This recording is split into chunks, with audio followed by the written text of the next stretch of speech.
Well, greetings, amazing students. Congratulations. We made it, right? All of us have made it to the end of the term. Didn't know if it was possible, but we ended up doing it, right? So congratulations for that. This is actually going to be my final message that I deliver to you all this semester. So this will be the last video that I share with you all. And before I share those thoughts with you all, you know, of what I wanted to leave you with this week and this year, I thought we could do something a little bit different. So for just a quick moment, I'm going to ask you if you could just go ahead and close your eyes, right? Just close your eyes for a moment and kind of give some thought to a couple of things that I'm going to share with you right now. So for a quick moment, kind of reverse back in time to that first week in September when the school year started, right? So remember how hot it was that first week of classes? I don't know if you remember that, but it was absolutely blazing. Some of you may remember that if you had class with me in the fall, the air conditioning actually broke in one of our classrooms, and everyone, we were all in there sweating, right? The entire class, but we stuck with it. Do you remember the first week of class wandering campus, right? Looking for your classrooms. I did a little of that even myself, right? Do you remember the butterflies that were in your stomach as you read the syllabi, or maybe the nervousness you had when your professor walked into the classroom for the first time? You're kind of wondering what that professor is going to be about, what that class is going to be like. Now go ahead and kind of fast forward to today, right? And wow, how much has life changed, right, since September? You all have come to the end of a very long journey this academic year, and it's been an academic year unlike anything that you or I have ever seen. And sometimes I still find myself waking up over the past few weeks kind of thinking like, has this all just been some weird dream, right? So, you know, I was centering this morning, and I chose to focus on the scripture from Psalm chapter 9, verse 1. And it says in Psalm 9:1, I will give thanks to you, Lord, with all my heart. I will tell of your wonderful deeds. And so as I was centering on this scripture verse, I was asking God, as I normally do, to grant me direction and clarity, you know, each day to kind of put things in perspective for me. And as I was doing that, a second verse began to creep into my thoughts. And that second verse came from Romans chapter 13, verse 7. And in Romans 13:7, it says, give to everyone what you owe them. If you owe taxes, then pay taxes. If you owe them revenue, then pay revenue. If you owe respect, then pay respect. And if you owe them honor, then honor them, right? And so many of you know that the theme for this year, selected by our provost for the year, is honor. And we are called this year to honor up, honor down, and to honor all around, right? So after centering this morning, I realized I actually owe you all two things. I owe a big thank you to all of you, and I need to honor each of you.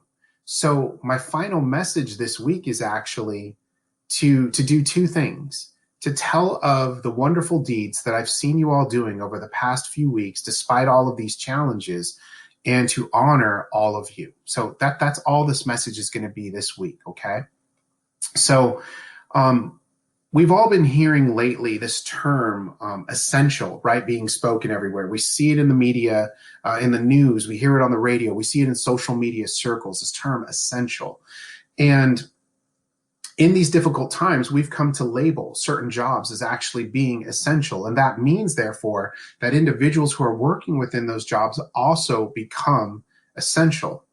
And this week, what I'd actually like us to do is stop for a second, though, and consider, what does the term essential actually mean?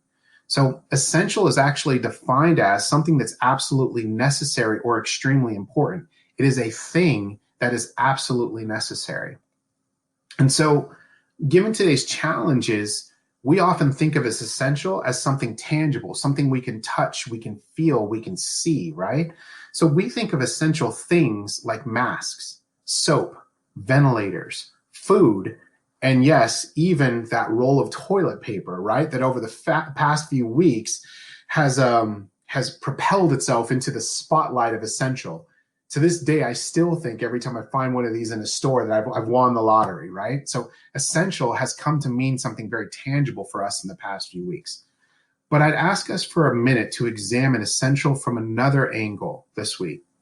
So one of my favorite books of all time is this book called The Little Prince. Okay, it's written by this person called Antoine de Saint-Exupéry. He was a French author in the late 1930s, early 1940s. And if you have not read the book The Little Prince, I highly recommend it. It's a beautifully inspiring, profound, emotional book that is told as a child's story. Okay, and in this book, the main character, the little prince, learns, and this is a quote from the book, that what is essential in life is invisible to the eye. So, essential in the book, The Little Prince, has nothing to do with what is tangible, but it has to do, in fact, with what we can't see in life. So, I would ask you to consider this week what makes you essential, right? What sets you apart from everyone else and that makes you only you? So, what about you would the world miss if you weren't here tomorrow, right? So, over the past few weeks, I've really come to kind of reflect on this notion in The Little Prince of what it means to be essential. And as I attempt to go about my daily routines, such as shopping, eating, cooking, cleaning, and working, all while trying to stay sheltered in place, I have literally come to see essential at my doorstep, right? And what I've come to see as essential is something that really reminded me of what I see essential in all of you.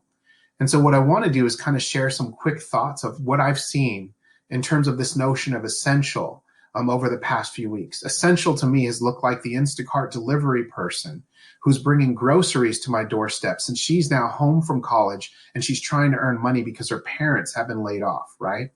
Essential is the decision for retired healthcare workers to put their own lives at risk in order to serve those who are sick. Essential are those delivery drivers and mail couriers who are moving through their day, literally delivering much needed items to our doorsteps, right? Essential is this opportunity for a college student who was working in and out to give my daughter a sticker while we were in the line at the drive-thru, right?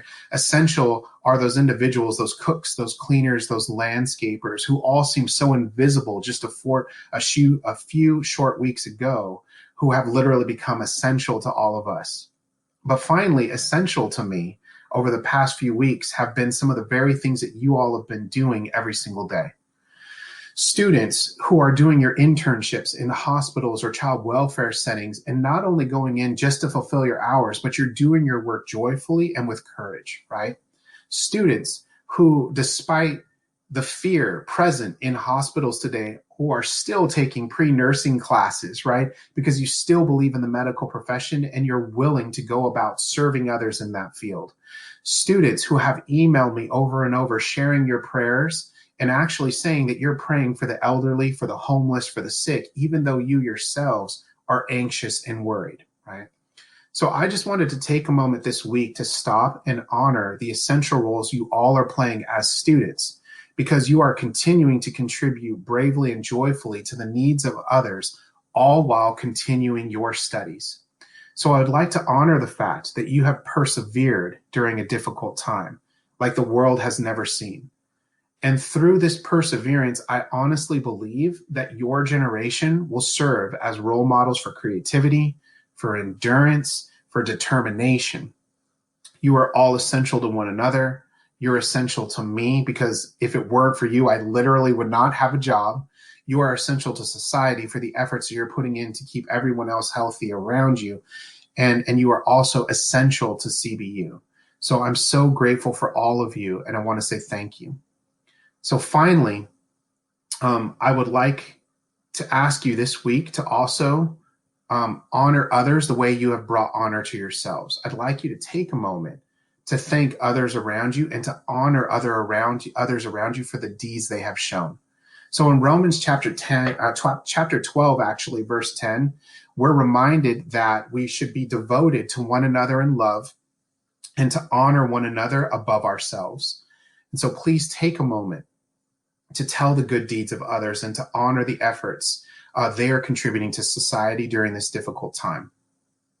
So finally now, I just want to share with you at the end of the message that this has been an odd year, I know. And so I want to remain available to you all, not only through the end of the term, but throughout the summer. So I say that because I actually work a 12-month contract. And so I'm here, I'm working throughout the summer. So I want to let you know that if you want to connect via WebEx, if you want to chat and talk, or if you just need to touch base with someone, you can always email me and let me know, and I'd be happy to set up an appointment with you, okay? Finally, I want to let you know that you are all in my prayers. I wish you all the best in all of you do. I want to say thank you from the bottom of my heart for being essential now and in the future. I wish you all the best. God bless. Thank you, and stay healthy.